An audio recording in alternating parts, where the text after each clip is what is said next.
Sabarnya Tuhan menghadapiku, memimpin di jalan-jalannya hingga aku dewasa.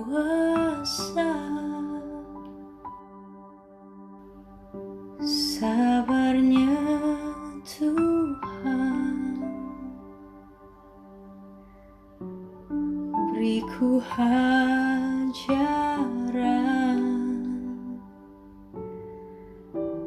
menuntunku sampai sempurna dalam kekudusannya.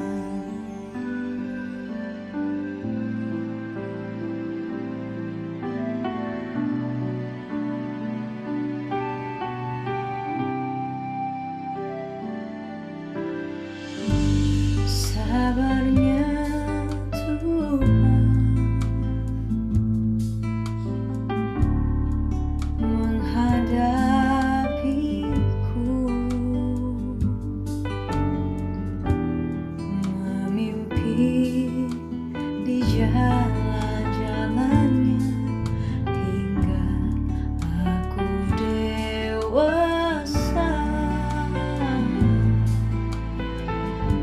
Sabarnya Tuhan beriku ajaran,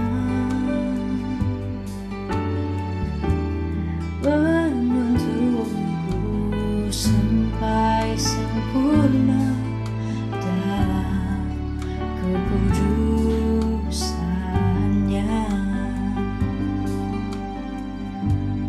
Kala ku jatuh diangkatnya, dosa-dosaku diampuni, lukaku lembut dibebatnya hingga pulih kembali. Tuhan ingin aku seperti Dia, hidup kudus tiada bercela, menyenangkan hati Bapa-Ku, menjadi alat bahagia.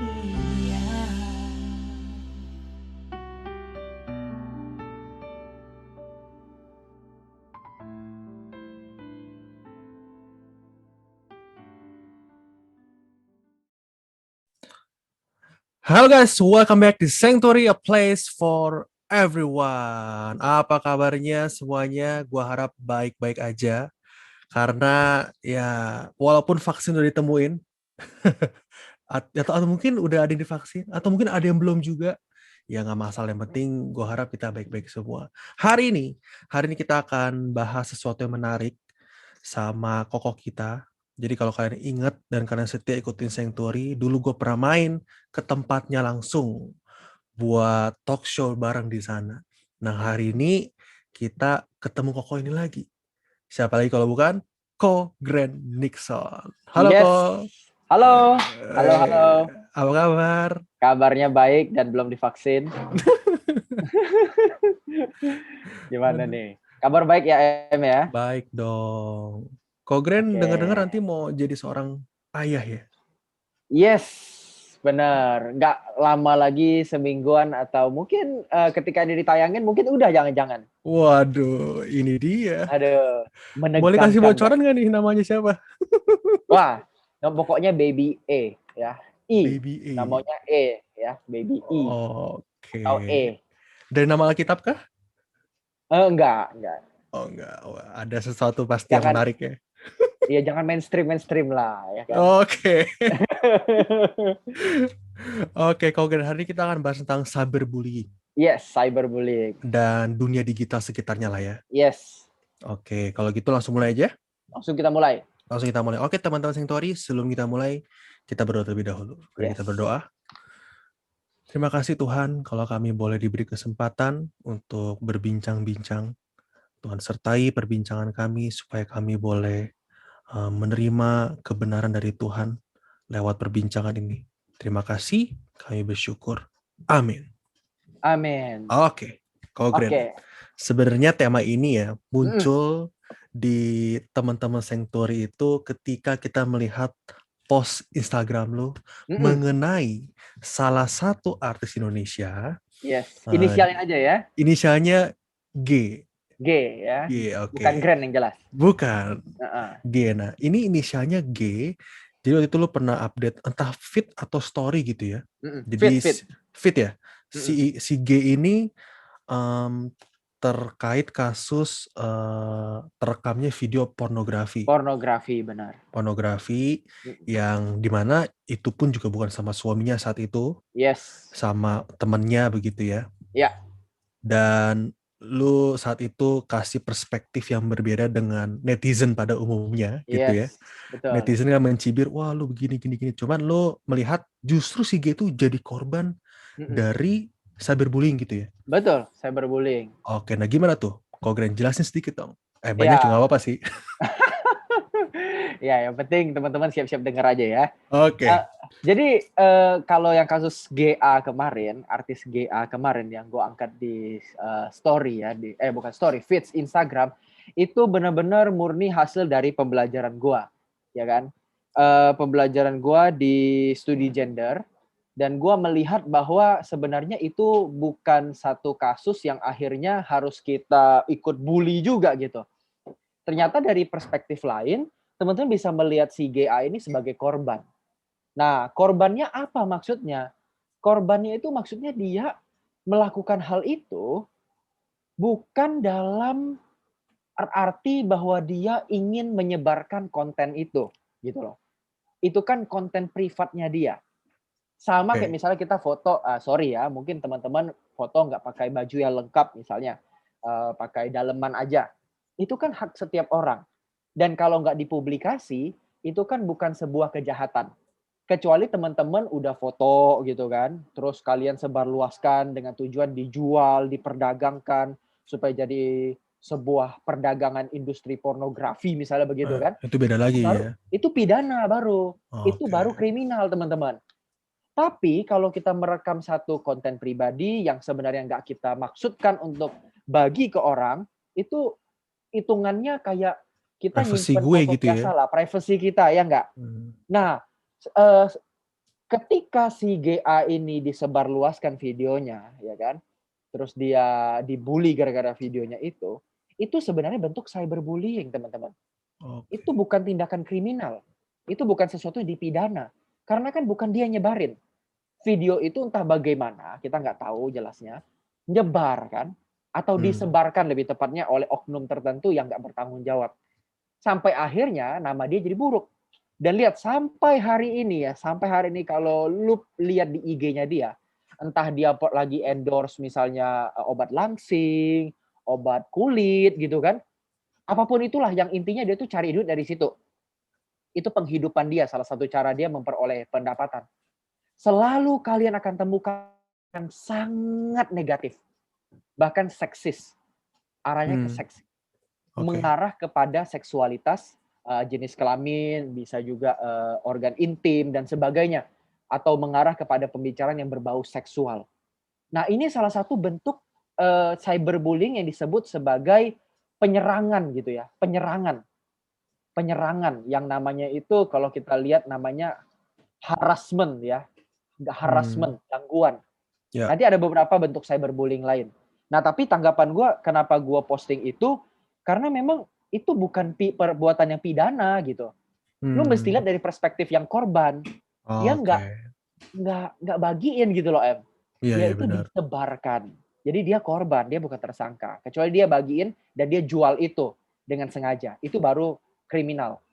Cuma kenapa ya di negara kita hal-hal yang semacam itu akhirnya kita tuh cepet banget lihat dari perspektif, ya bukan perspektif dari korban yang tadi kau Mm, bilang begitu. Apakah udah ada memang budaya seperti itu di negara tercinta kita ini? betul.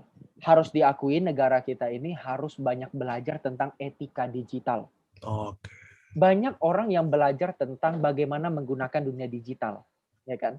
Oh, lu mesti pakai komputer. Komputer tuh cara ngekliknya gini, ya kan? Kalau di Ya. sekolah kan diajarin gitu kan, cara bikin program, cara bikin ini, bikin itu.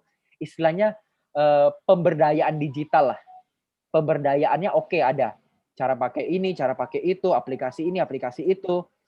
Kita tuh udah nggak diragukan. Sekolah tuh selalu mengedukasi hal itu. Tetapi yang namanya etika digital, bagaimana kita bertindak di dunia maya, ngeposting sesuatu, atau misalnya kita komen sesuatu, upload sesuatu, itu nggak diajarin. Oh iya benar. Termasuk ketika nanggapin posting kayak begitu. Wah, kita diajarin untuk nyerang. Bukan yang ngelihat dengan perspektif yang utuh, tapi nyerang. Nah, kita tuh harus, kalau masukan yang gue baca ya, yang gue baca, gue pelajarin, Indonesia ini kurangnya satu. Bukan pemberdayaan digitalnya, bukan digital empoweringnya yang kurang. Kita udah mulai merangkak ke arah sana. Bahkan teknologi LTE, 4G kan udah banyak banget. Ya. Tapi etika digital itu masih jarang banget. Nah, inilah kita lakuin, Em.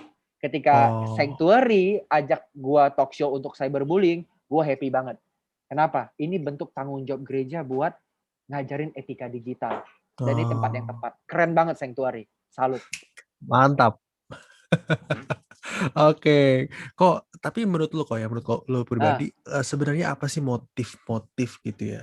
Atau faktor-faktor orang yang akhirnya melakukan cyberbullying? Kan sebenarnya orang-orang yang cyberbullying itu sebenarnya kadang-kadang nggak sadar kalau dia sedang melakukan cyberbullying. Yes, betul. Nah, sebenarnya motif cyberbullying sama motif yang bullying di dunia nyata itu sama aja. Cyberbullying kan sama yang bully di dunia nyata itu cuma masalah platformnya aja kan. Beda medianya doang. Kalau di dunia medsos dia pakai virtual gitu, internet, pakai medsos tertentu ya kan. Tapi motifnya sama, Em. Motif dari bully adalah mau di dunia nyata maupun di dunia digital, satu, karena adanya kesenjangan kekuatan. Ada pihak yang merasa lebih kuat dan satu melihat pihak yang lebih lemah. Dan pihak yang lebih kuat ini kecenderungannya akan menganiaya yang lebih lemah. Makanya kalau dilihat bullying selalu pasti dilakuin sama orang lebih kuat kepada yang lebih lemah. Contoh yang paling gampang, yang dari kecil kita nonton, Nobita versus Suneo sama Giant. Ya kan? Coba lihat tuh. Ya kan? Selalu Nobita tuh pulang kan? Iya. Ya kan? Selalu pulang. Ketika pulang nangis ke Doraemon. Kenapa? Dibully sama Giant sama Suneo. Tapi lihat, ketika Nobita dapat alat dari Doraemon dan itu dia jadi kuat, dia balik untuk ngebully Giant sama Suneo. Oh iya benar. Iya nggak? Bener nggak? Ya, oke. Berarti bully itu bukan masalah karakter orang. Tapi ya ada masalah karakter, pasti ada. Tapi karakter itu nomor 2. Yang pertama bisa membuka kesempatan bullying adalah adanya kesenjangan kekuatan. Ketika satu pihak ingin lebih kuat dari yang lain, dan dia punya karakter yang tidak baik gitu ya, nggak sadar bahwa itu melukai orang lain, dia akan ngelakuin itu pasti. Nggak peduli sekarang kita misalnya korban atau kita pelaku. Suatu hari kita pasti bisa berkesempatan jadi pelaku bullying. Itu, Em. Apakah ada faktor status sosial juga ya? Pasti itu sangat berpengaruh. Status sosial, umur, ya kan, ras. Kalau kita ada di ras yang lebih diuntungkan di satu tempat, kita bisa ngebully ras yang minoritas gitu kan. Agama. Oh, jadi sangat berlapis-lapis. Faktor buat bullying itu berlapis-lapis. Yang tapi pada intinya ada kesenjangan kekuatan. Entah rasnya lebih kuat, agamanya lebih banyak orangnya, umurnya dia lebih tua, atau pendidikan dia lebih tinggi. Itu sangat membuka peluang terjadinya bullying. Kesenjangan kuasa, kesenjangan kekuatan. Oke, apakah itu hanya terjadi di negara kita aja atau mungkin negara-negara lain harus nggak mengalami ini gitu, kesenjangan itu? Di seluruh dunia, Em. Di seluruh dunia ngalamin itu. Jadi sebenarnya ya, kita harus bilang begini. Bukan hanya permasalahan original sin dalam diri manusia. dosa asal gitu ya. Kita kan Hmm. sering bilang, oh memang semua orang jatuh dalam dosa dan kehilangan kemuliaan Allah ya kan. Ya. Tapi sebenarnya kenapa kekerasan bisa terus langgeng di dunia? Jawabannya selain dosa asal, kita harus ada satu jawaban yang kita akuin. Apa tuh? Kita ada dalam kekerasan struktural. Oh. Jadi apa ya? Dunia itu udah tersetting ya. Ada struktur kekerasan gitu loh. Kayak memang ini udah ada apa ya? Semacam kayak suasana gitu ya, suasana. Entah itu dibangun oleh manusia secara sadar atau enggak. Yang ketika lu di tempat itu, di posisi itu, lu akan terkondisi untuk melakukan kekerasan pada orang lain. Gitu. Misal, ketika lu lahir misalnya nih di Indonesia dengan misalnya suku mayoritas, gue nggak mau sebut apa ya kan, suku mayoritas atau agama mayoritas, lu akan punya kecenderungan, entah itu diajarin orang tua atau lu lihat pola kehidupan lingkungan lu, untuk menganiaya, menekan, mendominasi mereka yang minoritas. Oh. Gitu. Itu udah struktur yang tanpa sadar loh. Bukan tanpa orang sadar tua, pasti terjadi begitu. Tanpa sadar terjadi. Orang tua mungkin nggak ngajarin, lu mesti neken orang yang minoritas itu ya. Mungkin nggak. Tapi perilaku mereka, cara mereka nggak membela orang lemah gitu ya, nggak membela minoritas. Mereka kalau ada masalah minoritas mereka cenderung acuh tak acuh. Itu udah bikin kita di alam bawah sadar melihat, oh orang lemah ya udah orang lemah, kita mah kuat, bodo amat. Jadi udah struktural, udah di dalam struktur masyarakat tuh mendarah daging. Memang nggak diajarkan secara sengaja, tetapi orang tuh tersistem sendiri gitu loh. Nah ini yang mesti kita usahain. Diem itu berarti kita mengizinkan itu terjadi. Nah makanya mesti speak up, sebisa mungkin speak up di posisi kita. Bicara, harus bela orang yang lemah, termasuk mereka yang kena cyberbully. Oke, gimana cara belanya kok? Nah, cara belanya pertama, mungkin nggak selamanya kita harus menggunakan pendekatan yang frontal sama si tersangkanya gitu, sama pelakunya ya. Tapi bisa kita mendampingi. Kita temenin teman kita yang kena cyberbully misalnya, ya kan? Oke. Kita dampingi. Atau kalau kita yang jadi korban, kita harus berani untuk ngelapor. Kita harus berani untuk ngelapor. Teman-teman bisa cek, ada nomor-nomor yang khusus kalau teman-teman masih terhitung usia misalnya 18 ke bawah gitu ya, ada nomor-nomor khusus telepon untuk melayani anak ya. 18 ke bawah kan masih terhitung anak. Telepon pelayanan sosial anak.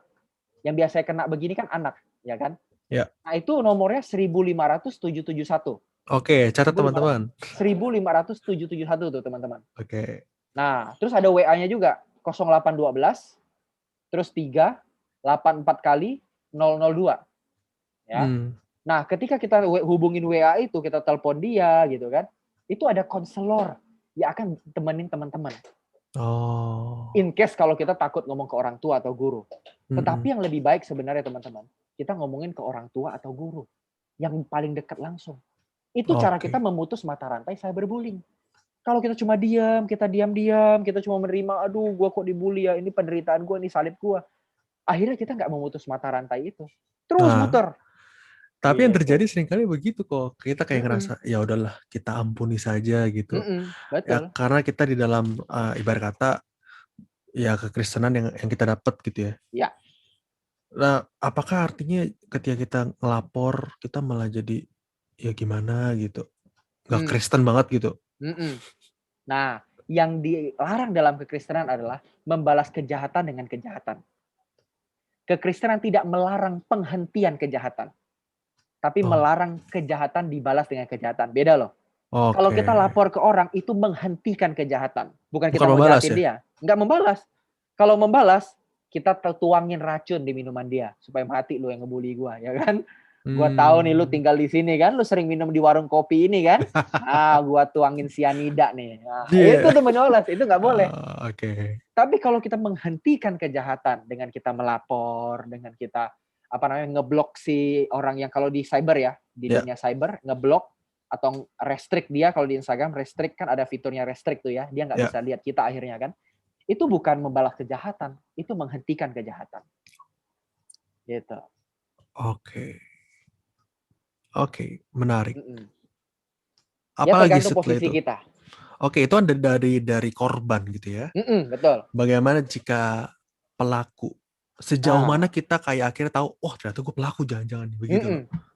Nah gini, kadang-kadang orang nggak bisa bedain antara ngebully sama bercanda. Nah, itu Ya dia. kan? Nah, ngebully sama bercanda orang nggak bisa bedain. Mm-mm. Orang ngerasa, oh gue bercanda doang, lu serius amat sih, baper amat, gitu kan?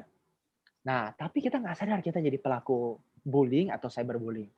Nah, apa indikatornya orang itu menjadi pelaku? Atau kalau lu korban, apa indikatornya lu jadi korban? Ya. Ya kan? Kadang-kadang korban kan juga merasa, jangan-jangan gue yang baper nih, mereka cuma bercanda doang. Benar-benar. Ya kan? Nah, indikatornya tuh ini. Ketika sesuatu disebut bullying, itu adalah sesuatu yang satu, agresif. Lu ngelakuin itu dengan agresif. Artinya lu apa ya, main kasar gitu loh. Dengan emosi gitu atau?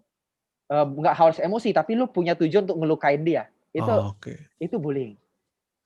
Nah, kalau lu korban, kalau lu terluka, itu namanya bully. Lu terbully. Misalnya orang tua lu diejek-ejek. Ya kan, lu nggak menikmati. Lu nggak tertawa bersama, tapi lu ditertawakan. Nah, itu kita terbully. Apalagi sampai lu ngerasa bahwa ini nggak pantas lagi, nggak proper. Nah, ini bisa jadi indikator pertama lu kena bully. Nah, ini pertama indikator. Indikator kedua. Sebentar, apakah itu yang termasuk dengan menjaga hati sesama ya? Betul. Lakukanlah apa yang kau ingin orang perbuat padamu. Oh, itu maksudnya. Oke. Next. Jadi kalau udah sakit, nah itu mungkin bisa jadi indikator awal, gejala awal bahwa kamu sedang membuli atau kamu terbuli. Ya kan? Nah, gejala kedua, ciri-ciri kedua, apa sih bully itu? Bully itu dilakukan dengan tujuan pasti. Ada tujuannya. Bohong nggak ada tujuan. Paling tidak tujuan itu mempermalukan. Itu pasti. Mempermalukan. Ya kan? Ya. Misal. Tahu nggak teman-teman? Kalau teman-teman posting foto aib teman kalian, misal lagi ultah gitu ya. Nganga, dia tidur nganga. Ada ngecesannya gitu kan. Ya. Terus dia bilang, foto ini gue nggak enak nih, gue nggak seneng. Hapus dong. Itu foto yang menurut gue nggak pantas buat diposting. Misalnya dia ngomong gitu. Kita masih hapus. Karena itu sebenarnya mempermalukan dia. Dan dia nggak nyaman. Nah kalau kita terus bilang, enggak bodo amat. Kan gue memang mau posting ini. Biar lu sekali-sekali, setahun sekali malu. Iya kan?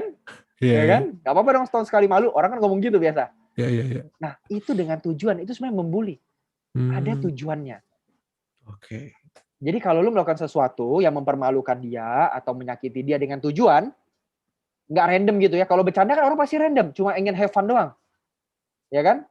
Ternyata ketika kita candain dia sakit hati, kita kan bakal ngomong, aduh sorry gue nggak bermaksud begitu. Lu bakal hapus dong.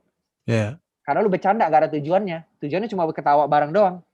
Ternyata dia nggak bisa diajak ketawa bareng, atau dia nggak menikmati ketawa bareng itu. Jadi lu hapus pasti. Ya. Nah, berarti lu nggak ada tujuan kan? Berarti itu bukan bully. Tapi ketika lu punya tujuan itu bully. Itu yang kedua, Yang ketiga ada nggak? Ketiga ada. Apa tuh? Ketiga. Dan nanti ada keempat. Nah, ada 4. Nah, ketiga ya. Ini sih gua kalau teman-teman mau baca lebih lengkap, ini ada di websitenya UNICEF. UNICEF itu organisasi PBB untuk anak dan pendidikan. Ya. Nah, ternyata yang ketiga ini nih, cyberbullying itu terjadi kalau itu berulang-ulang. Berulang-ulang. Jadi kalau lu misalnya sengaja nih, berulang-ulang nyakitin temen lu, ya kan? Ya kan? Bohongin temen lu di online gitu kan? Atau katakanlah, lu memaksa dia melakukan sesuatu. Entah suruh dia ini, suruh dia itu di media sosial, terus lu ancam dia kalau lu nggak lakuin, awas ya, kita nggak temenan lagi. Itu cyberbullying. Gitu. Terus menerus, intens. 2 kali, 3 kali, udah dia bilang, enggak, gue nggak mau lagi, jangan gini. Lalu masih ngelakuin. Itu namanya bully. Itu perundungan. Nah, itu ketiga. Ya. Nah, yang terakhir, yang keempat. Kapan sih lu bisa lu lihat lu pembuli atau bukan? Lu cek aja. Apakah yang lu bully itu lebih lemah dari lu? Apakah lawan lu itu lebih lemah dari lu? Mungkin secara ras, secara ekonomi, secara agama, ataupun secara intelektual pendidikan. Kalau dia lebih lemah, lu lebih kuat, benar, berarti lu pembuli. Gitu. Jadi memang ada sifat meremehkan itu juga ya? Ada. Karena kesenjangan kekuatan itu, ada pihak yang lebih kuat, ada pihak yang lebih lemah. Bully itu pasti dilakukan dari yang lebih kuat ke yang lebih lemah. Kuatnya itu bisa karena banyak faktor tadi gue bilang.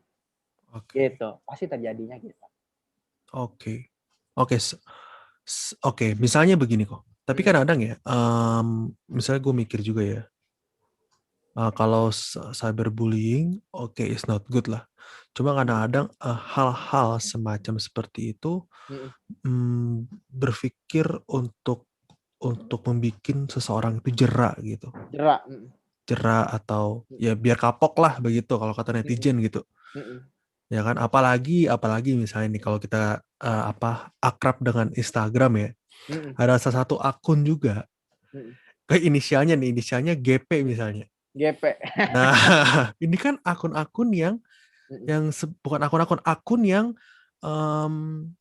seringkali satir begitu. Nah, hal-hal semacam ini kan seringkali kalau gue lihat, oh bagus juga sih. Jadi kita ngerti mana yang benar. Tapi atau sih bukannya itu juga membuli juga. Betul. Jadi gini, kita mesti lihat kasus per kasus, akun per akun. Nah, kalau kasusnya GP ya, akun GP, nah ini kita mesti lihat secara utuh. Tapi kalau misalnya kasusnya kayak si GA ya kemarin kan, artis yang GA kemarin, itu kan orang ngebully dia supaya katanya jerak kan. Ya lu hati-hati ke depan, lu jangan lagi pelakor, lu jangan lagi berzina gitu kan, istilahnya kan ngomong gitu kan. Nah kalau yang GA itu nggak tepat. Ketika video dia menyeruak atau muncul di dunia maya, itu udah sangat menjerakan dia. Lu nggak usah ngomong lagi, ya kan? Lu nggak usah ngebully dia juga jerak gitu loh. Udah ada sanksi sosialnya. Nah itu jadi nggak tepat sama sekali. Ya itu bully yang sama sekali nggak ada bully yang bisa dibenarkan. Nggak ada pembulian yang bisa dianggap putih. Nggak ada. Bully itu hitam selalu. Nah kalau GP ini ada dua sisi. Yang satu sisi kita apresiasi, satu sisi kita kritisi. Apresiasinya apa? Apresiasinya dia berani membongkar sistem agama yang seringkali nih ya, mengistimewakan tokoh agama. Yang harusnya tokoh agama itu kepemimpinan hamba, ya kan? Pelayan sebagai hamba gitu kan? Ya. Tapi sekarang udah beda. Pelayan sebagai tuan. Lihat pendeta yang diposting di GP. Semuanya itu gaya-gaya hidupnya gaya tuan. Ya kan? Ya. Nah, kita nggak bilang semuanya dalam arti semuanya kita generalisir, oh ini semua gayanya gaya tuan. Enggak, ada juga pendeta yang memang dia mengusahakan misalnya barang-barang brandednya itu dari usahanya sendiri. Ya kan? Yeah. Atau mungkin itu harganya pantas buat dia gitu loh. Karena kualitasnya memang bagus. Enggak semuanya. Tetapi ada pendeta-pendeta yang memang gaya hidupnya terlalu glamor yang naik ke situ dan akhirnya menjadi kritik bagi sistem agama pada umumnya. Sistem agama Kristen ya. Jadi bukan pendetanya, bukan personnya doang. Tapi membuka mata publik, mata orang-orang bahwa sistem agama Kristen tuh gini ya. Ada pendeta-pendeta yang banyak jemaatnya dan akhirnya bisa punya barang itu sampai belasan juta, bahkan miliar jam tangannya. Nah. Miliar rupiah. Kalau cuma 1 juta, 2 juta sih biasa ya. Bagi orang Jakarta mah itu biasa. Karena kan pertimbangan kualitas. Yeah. Aku nggak masalah. Kalau 2 juta, 3 juta masih biasa. Tapi kalau jam tangan 1 miliar, mobil 3M, 2M gitu kan. Wah itu hati-hati. Apalagi nggak punya bisnis pribadi. Nah ini bahaya. Dari mana dong uangnya ya kan? Jadi muncul asumsi negatif ya. Dari mana uangnya kalau bukan dari bisnis itu? Nah, tinggal job sendiri kan? Ya enggak? Nah, ini bahaya. Nah, GP membuka itu dengan baik. Artinya dia ngangkat isu ini ke atas. Bahwa ada orang-orang menyalahgunakan kekuasaannya. Kemungkinan ya, kita nggak tahu ya. Kemungkinan bisa menyalahgunakan kekuasaannya untuk gaya hidup yang glamor. Ya, aku nggak tuduh siapapun di situ. Ya, belum tentu. Harus dilihat kasus per kasus. Tetapi memang ada beberapa yang kelihatannya memang begitu. Ya Oke. kan? Kelihatannya begitu, kelihatannya. Kita nggak nyebut siapa gitu ya. Oke. Nah, tapi di sisi lain kita mesti mesti kritisi. Kenapa kritisi? Satu, akun GP adalah akun palsu, tidak punya identitas. Jadi dia nggak bisa mempertanggungjawabkan identitasnya. Ketika dia nggak bisa bertanggung jawab identitas, itu sebenarnya bentuk cyberbullying. Oke, sebentar. Maksudnya kita nggak tahu siapa di balik akun itu. Betul. Jadi gini, bentuk cyberbullying itu ada 6. Menurut salah satu website tentang hukum ya. Ini gue ambil dari dslawfirm ya .com. Oke. Nah, kalau kalian baca di situ, ada 6 jenis cyberbullying. 1, flaming. Flaming itu kita mengirimkan pesan-pesan yang frontal atau penuh amarah kepada orang lain. Mungkin provokasi, penghinaan, mengejek, dan lain-lainnya. Namanya juga flaming ya, api gitu loh, membakar orang lain gitu, membakar emosi. Kedua, harassment. Harassment itu gangguan. Ketika kita mengirimkan seseorang pesan-pesan ya, melalui email, SMS, atau apapun itu ya, DM lah, atau nulis komentar yang membuat orang tuh terganggu. Itu cyberbullying juga, harassment. Ya. Yang ketiga, ada pencemaran nama baik atau denigration, yaitu tindakan yang dilakukan secara sengaja dan sadar untuk mengumbar keburukan orang lain melalui internet. Nah, kayak tadi pasang foto aib ya kan? Itu denigration itu. Terus ada yang namanya cyber stalking, tindakan memata-matai, mengganggu dan pencemaran nama baik terhadap seseorang yang dilakukan secara intens, gitu ya. Dampaknya orang menjadi korban merasakan ketakutan besar dan depresi. Gitu. Ini stalking gitu. Kita kirimin dia terus tulisan, kita kirimin bunga, kita kirimin apa hadiah gitu ya. Tapi kita nggak tulis nama kita misalnya. Nah itu stalking. Kita tahu orang tuanya, latar belakangnya, terus kita kayak mengintimidasi dia dengan hal itu cyber stalking. Nah terus yang kelima, ada yang namanya outing and trickery. Outing and trickery ini menyebarkan foto-foto pribadi seseorang atau rahasia orang lain untuk menimbulkan rasa malu atau depresi, ya kan? Jadi disebarin tuh foto-foto pribadinya. Nah, sama kayak yang artis GA alamin kemarin.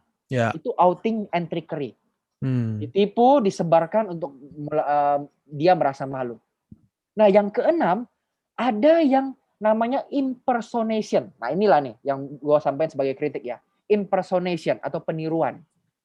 Yaitu tindakan berpura-pura untuk menjamar menjadi orang lain, melancarkan aksinya dengan mengirimkan pesan-pesan atau status tidak baik. Biasanya terjadi pada jejaring sosial Instagram atau Twitter menggunakan akun palsu atau akun yang nggak punya identitas. Itu namanya impersonation. Jadi dia pakai muka orang lain ya atau muka yang anonim untuk menyerang orang. Gitu. Nah ini namanya sebuah cyberbullying yang meniru atau nggak memberikan identitasnya dengan tujuan untuk mempermalukan orang lain dan dia nggak berani keluar, dia nggak berani bertanggung jawabin siapa dia dapat data itu dari mana, pokoknya dia mau itu aja, mau permaluin orang, mau biar orang tahu aja.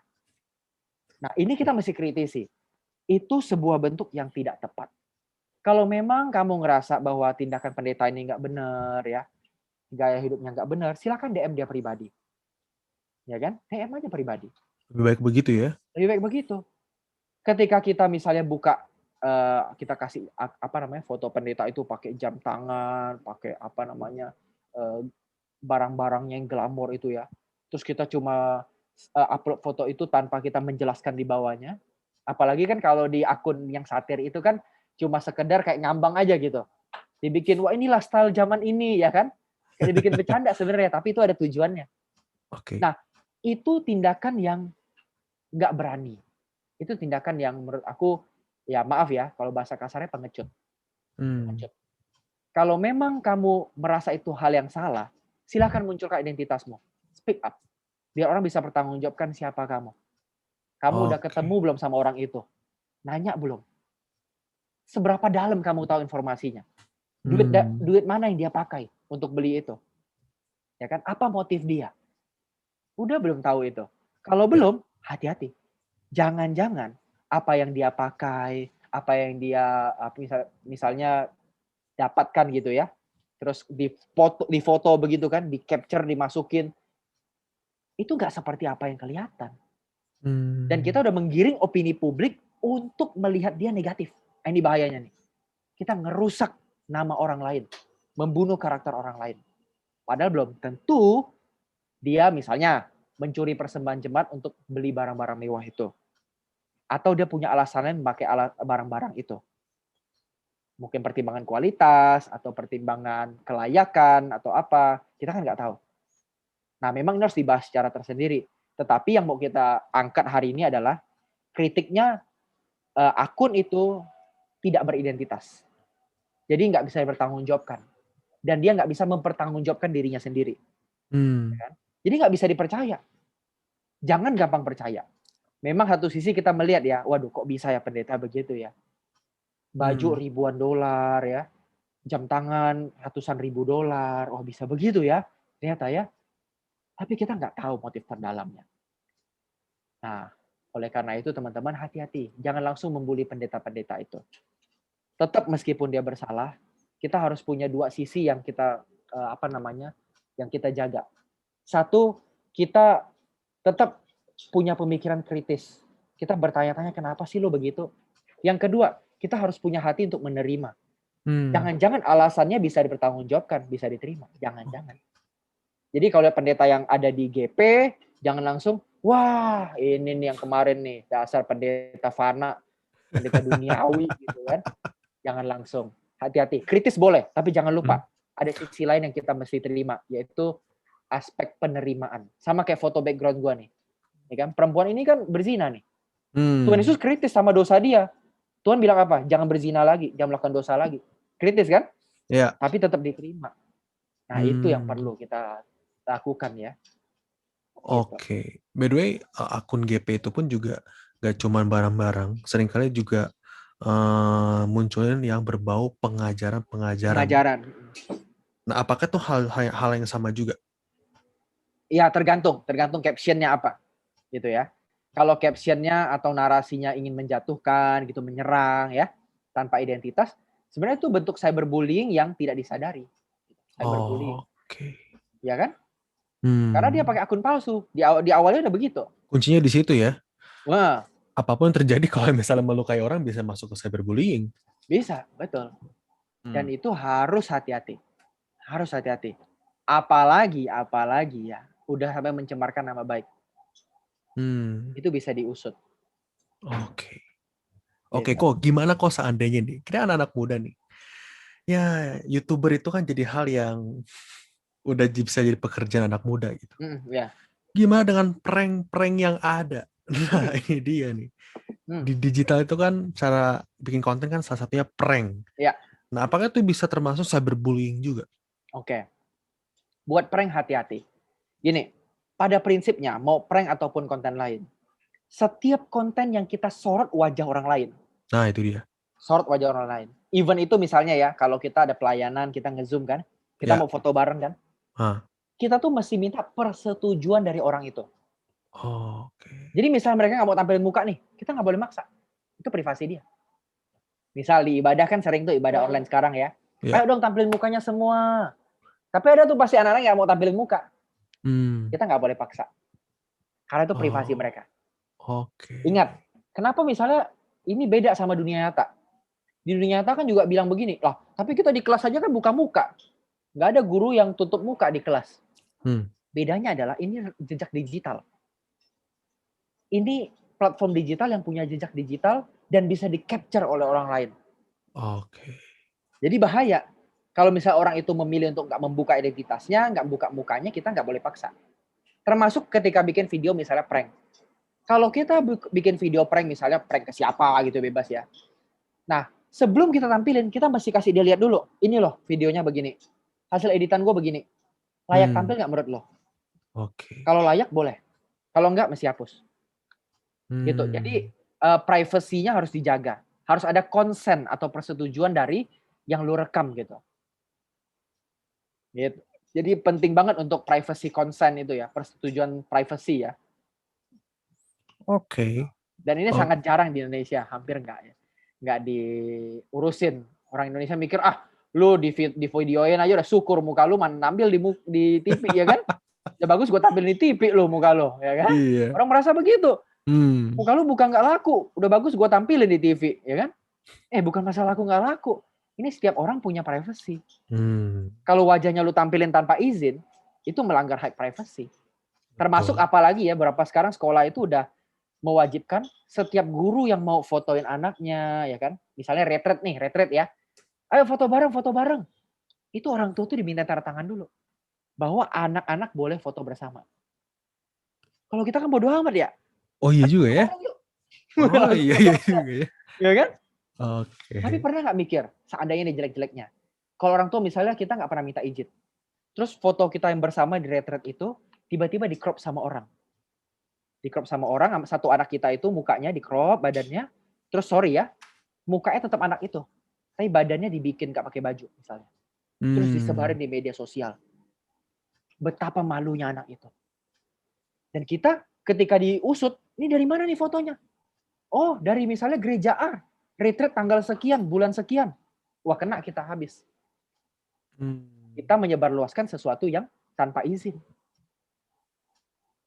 Nah, itu hati-hati tuh. Ini etika digital yang kita rasa kita kayaknya belum benar-benar hidupin di. Kurang disebarluaskan juga ya. Benar. Oke, lalu gimana kalau kita, tadi kan Kok Green udah bahas dari perspektif korban, dari pelakunya. Nah, gimana kalau kita jadi seorang teman dari kedua ini?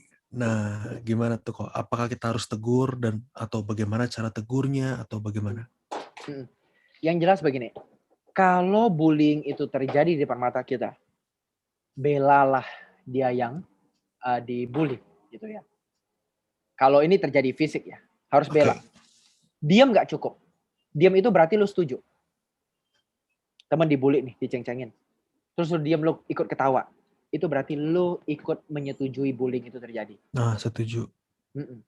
Kadang-kadang kalau misalnya kita bercanda gitu ya, ngejek teman kita, dan teman kita nggak suka, terus kemudian kita ikut tertawa, sebenarnya kita setuju sama ejekan itu. Setuju sama itu. Iya benar, saya setuju itu. Kalau dia masih nikmati, dia merasa itu bukan bully, masih aman.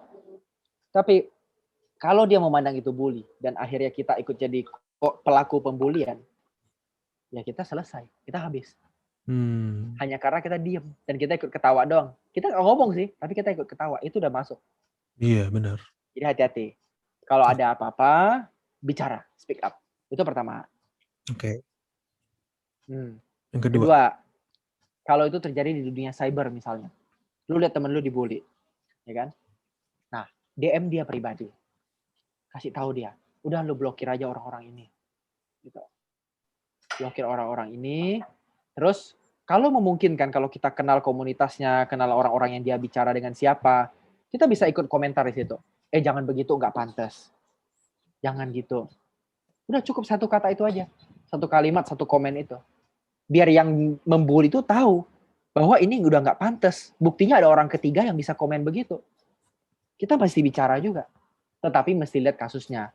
Kalau misalnya nggak bisa diomongin, kita juga nggak kenal komunitas itu, cukup kita pendekatan ke korbannya, kita mendampingi, kita bantu dia untuk misalnya dia belum tahu ada fitur restrict, fitur laporkan, ya kan? Atau fitur saring komentar kalau dia belum tahu, kita bisa tawarin itu. Kalau di Facebook tuh ada saring komentar.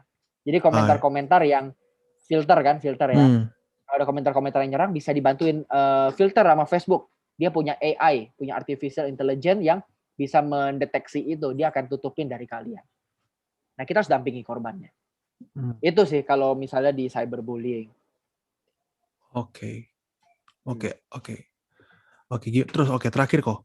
Gimana caranya kita begini ya, sebagai anak Tuhan gitu ya, menaruh posisi kita, ya kadang-kadang memang kalau kita punya teman yang dibully, seringkali memang mungkin kita berpikir, ya memang lu salah sih gitu loh. Kadang-kadang begitu juga. Nah, respon apa yang harus kita lakukan untuk si korban ini, dan bagaimana respon untuk pelaku ini dalam arti kata, ngerangkul dia dalam kekristenan yang kita jalani ini loh. Ya. Yang paling benar, kita ngomong langsung ke si korban ini. Lu salahnya ini. Ada tuh teman kita tuh. Kita sendiri juga ngalamin ya. Ada teman kita dulu di kampus yang aneh banget. Ya, makanya dia dibully. Tapi dia sedang dibully. Makin dia aneh, makin dia dibully, makin senang gitu. Nah, jadi kita bingung juga mau belain atau enggak ya. Nah, tapi akhir-akhir ini gue mulai langsung aja ngomong, lu begitu ya, lu pantas lah diceng-cengin. Lu ngomong begini. Lebih enak begitu. Ngomong langsung ke orangnya, kenapa lu dibully, dan bagaimana lu menghindari bulian itu. Daripada kita ikut misalnya tertawain, kita ikut jatuhin dia sebagai bentuk hukuman buat dia.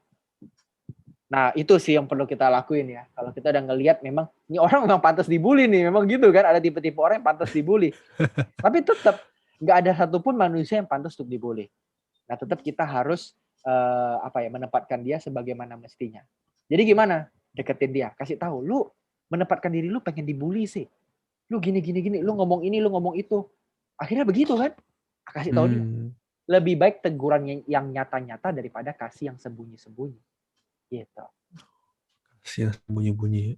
Apa? Kasih apa yang sembunyi-bunyi gitu yang tersembunyi gitu. Oh, sadis bahasanya. Sadis. Oke, waktu lu dalamin hal semacam ini kok, lu ada teringat pembelajaran rohani apa gak untuk hidup lu pribadi? Nah, ini sekalian inilah ya, mungkin closing statement ya. Ya. Nah, teman-teman, gue mau bacain beberapa ayat ya, Ini ayat buat pelaku, korban maupun pendamping korban atau teman korban. Satu ayat buat pelaku dulu nih. Coba kalian baca di Amsal 14 ayat 31. Amsal 14 ayat 31. Nanti tulisannya semoga muncul di layar ya kepada editor, mohon. Siapa menindas orang lemah, menghina penciptanya. Tetapi siapa menaruh belas kasihan kepada orang miskin, memuliakan dia. Jadi ketika kita menindas orang lemah, pelajaran rohaninya adalah kamu menindas gambar dan rupa Tuhan. Menindas gambar dan rupa Tuhan sama dengan menindas Tuhan. Menindas penciptanya gitu ya? Menindas penciptanya. Waktu kamu bilang, ini karyanya buruk. Misalnya kita lihat satu lukisan di museum ya. Ini mah kayak sampah gambarnya. Bukan lukisannya doang yang kayak sampah. Tapi orang yang melukisnya kamu sedang menghina itu. Menghina dia. Ketika kita membuli orang, apapun dosa dia ya, apapun kesalahan dia kamu bully. Bukannya kamu nasihati atau kamu rangkul balik. Tapi kamu bully. Itu kamu sedang menindas. Menghina penciptanya. Ya, hati-hati, itu menghina pencipta. Jadi kalau nggak mau menghujat Tuhan, jangan menghujat manusia. Cakep. Seringkali kita gampang kan, Aku nggak mau menghujat Tuhan, aku takut. Tapi kita berani menghujat gambar dan rupanya. Hati-hati, ya kan? Itu sama dengan menghujat Tuhan. Ya. Itu buat pelaku ya. Buat korban, ingat di Mazmur 10 ayat 14. Mazmur 10 ayat 14. Engkau, Tuhan maksudnya, memang melihatnya. Sebab engkaulah yang melihat kesusahan dan sakit hati. Supaya engkau mengambilnya ke dalam tanganmu sendiri. Kepadamulah orang lemah menyerahkan diri. Untuk anak yatim engkau menjadi penolong. Teman-teman yang hari ini menghadapi cyberbullying. Atau menghadapi bullying secara langsung. Alkitab bilang, Tuhan melihatnya. Tuhan yang melihat kesusahan dan sakit hati. Bahkan lebih dari dia melihat dari jauh, teman-teman. Dia nggak mengambil jarak dari dari kita.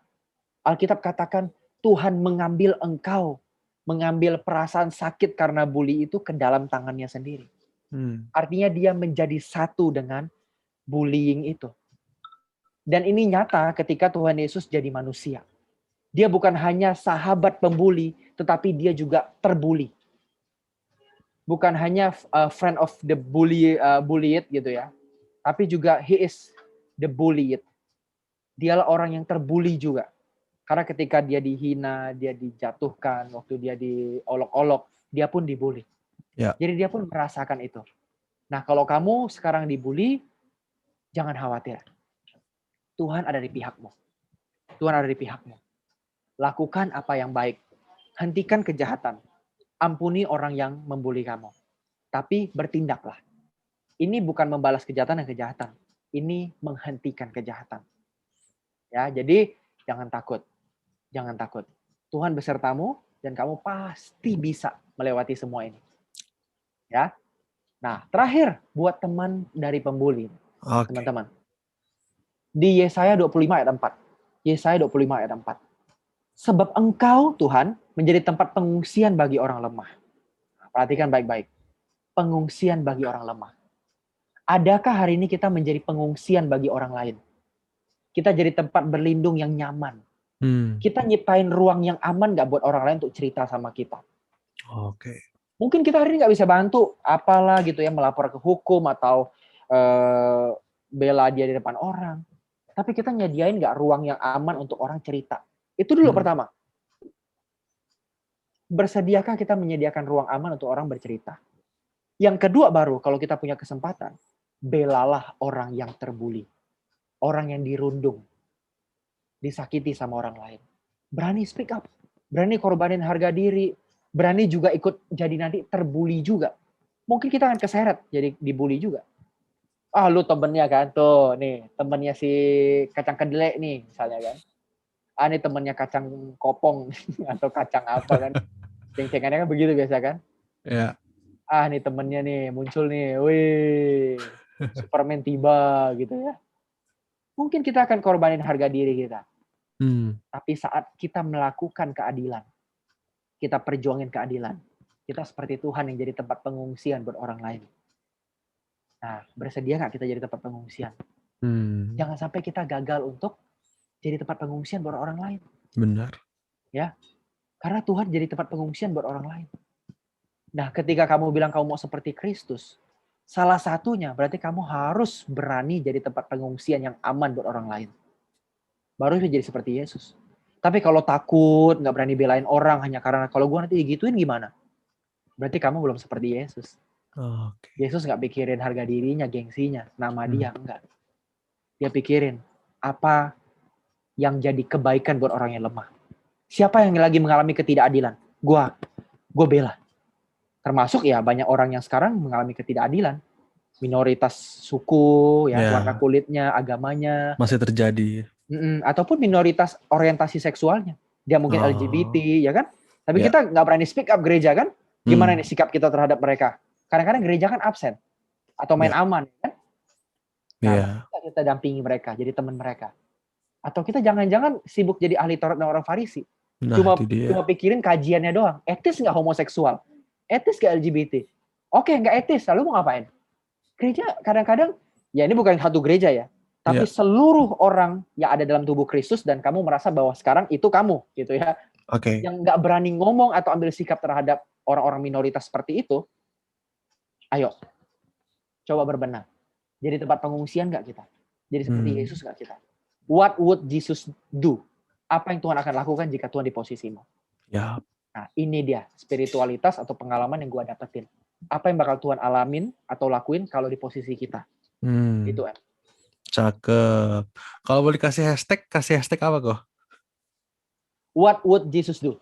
WWJD. What would Jesus do? What would Jesus do? Jesus do.